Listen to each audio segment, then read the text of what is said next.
झील के किनारे एक घना जंगल था जिसे लोग नीलम का जंगल कहते थे। इस जंगल के बीच में एक छोटी सी मिट्टी की झोंपड़ी थी। झोंपड़ी के बाहर बर्फ जिमी हुई थी, हुआ के झोंकों से पत्ते कांप रहे थे और धूप भी सर्द थी। इस झोंपड़ी में 3 लोग रहते थे, बूढ़ा बाप, बूढ़ी माँ और उनकी 21 साला बेटी समरीन। समरीन को गांव वाले ई शहजादी लक्कड़ेरा कहते थे। ना उसके पाँव में जूती थी, ना सर पर दोपट्टा।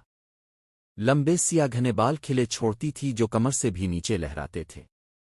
सर्दी में भी वो नंगे पांव जंगल में लकड़ियां काटती, गट्ठर बांधती और शाम ढले गांव जाकर बीच आती। आज भी वही हुआ।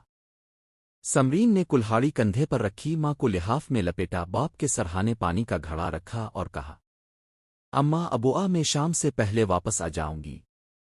आज दारचीनी वाला चाय बनाना, थोड़े पैसे जमा हो गए हैं। माँ की आंखों में आंसू थे। बेटी, तेरे पांव फट जाएंगे, बर्फ पड़ रही है। समरीन ने मुस्कुरा कर माँ का हाथ चूमा। मेरे पांव तो पहले ही फट चुके हैं अम्मा, अब आदत हो गई है। बस तुम दोनों ठीक हो जाओ, मेरी जन्नत यही है। वो झोंपड़ी से निकली। इसके खिले बालों में बर्फ के छोटे छोटे फूल जड़ गए थे। वो चलती तो लगता कोई शहजादी सफेद जंगल में उतर आई हो।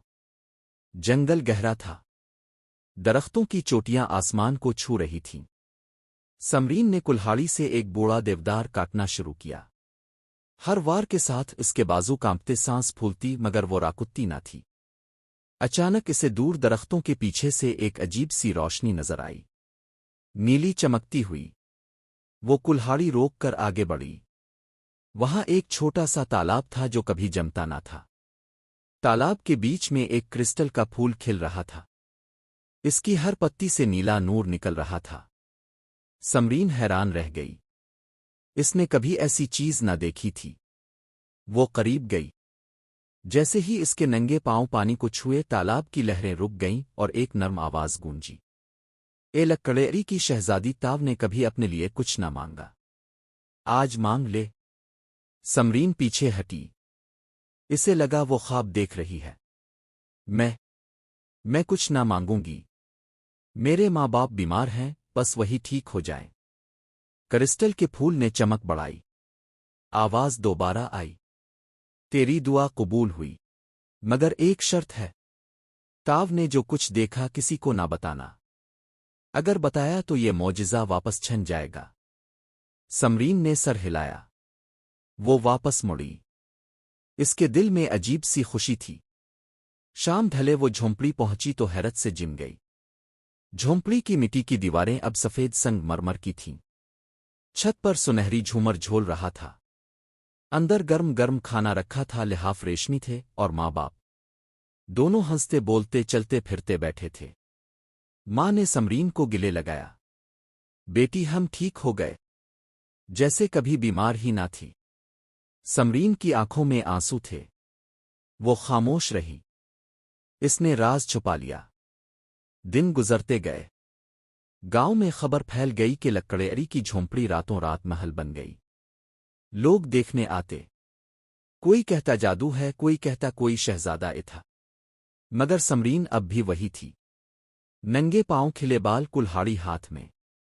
बस अब वो लकड़ियां बेचने ना जाती थी। वो जंगल में जाती, क्रिस्टल के फूल से बातें करती और वापस आ जाती। एक दिन गांव का सबसे अमीर ताजिर आया। इसका बेटा बहुत बीमार था। इसने समरीन से कहा, शहजादी, मेरे बेटे को बचा दो, जो चाहे मांगो।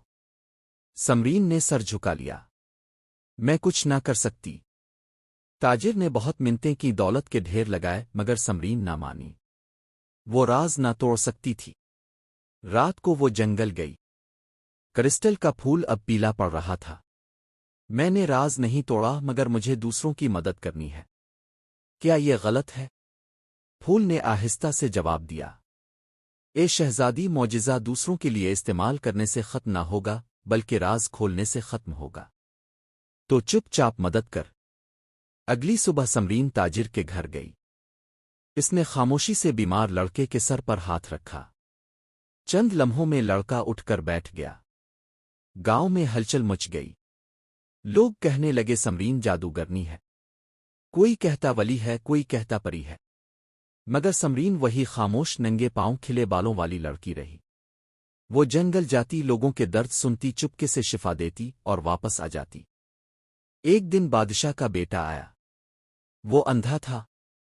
اس نے سنا تھا کہ لکڑیری کی شہزادی معجزے کرتی ہے۔ وہ سمرین کے سامنے آیا اور کہا، میری بینائی واپس کر دو، میں تم سے شادی کر لوں گا، تم ملکہ بنو گی۔ سمرین مسکرائی۔ اس کے کھلے بالوں میں جنگل کی مہک تھی۔ اس نے شہزادے کی آنکھوں پر ہاتھ رکھا۔ روشنی واپس آئی۔ شہزادہ حیران، مگر سمرین نے شادی سے انکار کر دیا۔ میری شادی تو جنگل سے ہو چکی ہے، میرا دل یہاں کے درختوں میں، میری ماں باپ کی مسکراہٹ میں اور اس کرسٹل کے پھول میں ہے، مجھے محل کی ضرورت نہیں۔ شہزادہ شرمندہ ہوا۔ وہ واپس چلا گیا۔ سال بھر گزر گئے۔ کرسٹل کا پھول اب ہر رنگ بدلتا تھا، کبھی نیلا، کبھی سنہری، کبھی سرخ۔ سمرین اب گاؤں کی بچیوں کو پڑھاتی، بیماروں کو شفا دیتی، بوڑھوں کے ہاتھ پکڑتی۔ ایک رات برف بہت پڑی۔ سمرین جنگل میں تالاب کے پاس بیٹھی تھی۔ کرسٹل کا پھول اب بالکل سفید ہو چکا تھا۔ اب وقت آ گیا ہے شہزادی، تاو نے جو کچھ کرنا تھا کر لیا، اب تاو خود یہ پھول بن جائے گی۔ تیرا جسم ختم ہوگا، مگر تیری راہ ہر اس شخص میں زندہ رہے گی جو دوسروں کے لیے جیتا ہے۔ سمرین نے مسکرا کر سر ہلایا۔ اس کے کھلے بال ہوا میں اڑے اور وہ آہستہ آہستہ روشنی میں تبدیل ہو گئی۔ اگلی صبح تالاب میں دو کرسٹل کے پھول کھلے تھے، ایک پرانا، ایک نیا۔ گاؤں والوں نے دیکھا کہ اب جنگل میں جب بھی کوئی مظلوم روتا، ایک ننگے پاؤں کھلے بالوں والی لڑکی نظر آتی جو خاموشی سے مدد کر کے غائب ہو جاتی۔ اور آج بھی نیلم کے جنگل میں سرد راتوں میں کوئی اکیلا مسافر دیکھتا ہے کہ دور درختوں کے پیچھے نیلی روشنی چمکتی ہے اور ہوا میں ایک نرم سی آواز گونجتی ہے، مت ڈر، شہزادی لکڑیرا آئی ہے۔ تم بھی کبھی اس جنگل سے گزرو تو ذرا رک کر سننا، شاید تمہیں بھی ننگے پاؤں کھلے بالوں والی شہزادی نظر آ جائے۔